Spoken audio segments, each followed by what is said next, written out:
What made you compelled to share the story of octopi? Why study octopus? Well, the idea for the series generated a number of years ago, basically because I spend a tremendous amount of time underwater and have come across lots of octopus. And I've known how intelligent they are, or understood that they could be intelligent, that there was a lot to them that people did not know. And so we started doing some research. That's the sort of the genesis of the series, was wanting to bring these stories of these different species that can do such remarkable things. In the process of creating this series, was there a moment for you that just kind of blew you away? No one had ever done what we did for this series, which was to spend hours, days, weeks with individual octopus in these different locations that have these very different traits. And so we didn't know what to expect.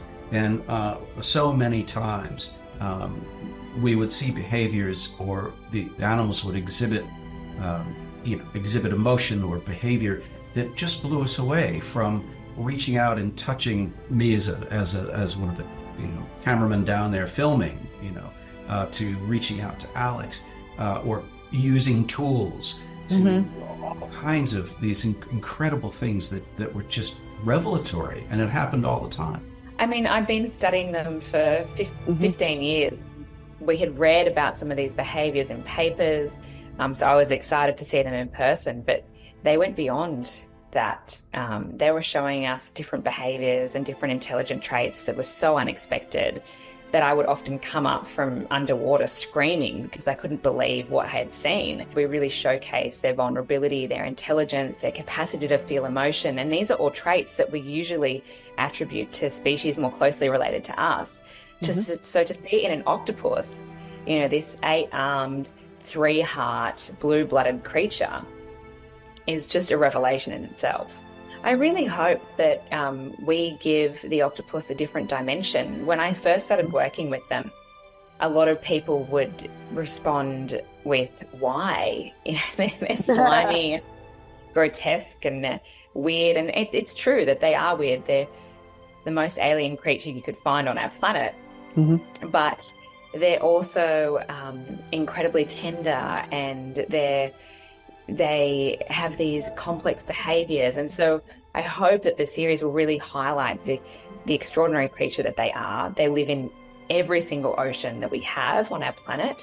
And, I really hope that the octopus can act as an ambassador to make people care about the blue planet, our ocean, and all the critters that it supports. The reason why it's so important that people do learn to care and love not only octopus but the ocean itself is because really the ocean is the heart and lungs of the planet. And if we don't take care of the ocean, we'll have even greater troubles than we already have got. And octopus are, as Alex says, are a wonderful ambassador, because it shows that beyond that opaque surface, there are creatures that are just amazing and wonderful and far beyond what you might expect. And we need to take care of them. We need to protect the natural world. The visual journey that people go through is just going to be, I think, just as goosebump-inducing as the information that we're going to take away from this. I'm really, really excited for our viewers to have the opportunity to watch this. How and when do they tune in?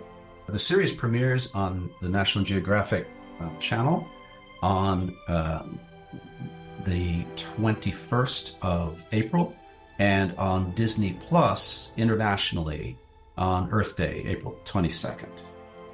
And so fittingly so, right? You can't pick a better series to watch on Earth Day than, I think, The Secrets of the Octopus. I just hope that, people can feel more connected to nature with this series. I think that being connected to nature helps you try and understand it. And research shows that when people try to understand nature, we become intrinsically motivated to conserve it.